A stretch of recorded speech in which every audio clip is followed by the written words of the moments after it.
மல்லை சத்யா. உண்மையிலேயே மல்லை சத்யாவ வைகோ அவர்கள் மிகவும் நேசித்த ஒரு மனிதர் அவரு.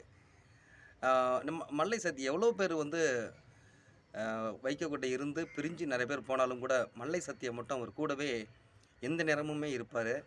வைகோ கூட அவர்கள பெருமையா பல தடவ சொல்லியிருக்காரு. மல்லை சத்யா மார்ஷல் ஆர்ட் அவரு. 40 பேர நின்னாலும் சுத்தி அடிக்கிற கூடிய ஒரு சக்தி உள்ள ஒரு இரும்பு மனுஷன் அவரு.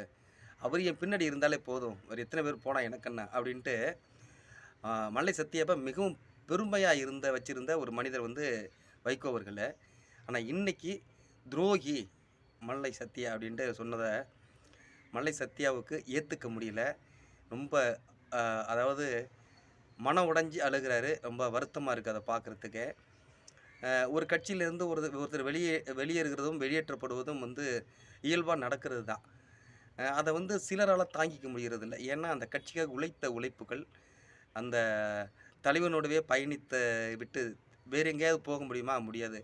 ஏன்னா, அவ்வளோ நேசத்தோட பயணித்தவர் மல்லை சத்யா. அத வைகோ அவர்கள் பல தடவ இந்த விஷயத்த நம்ம சொல்லி சொல்லி எ மல்லை சத்யாவ பெருமைப்படுத்தியிருக்கிறாரு.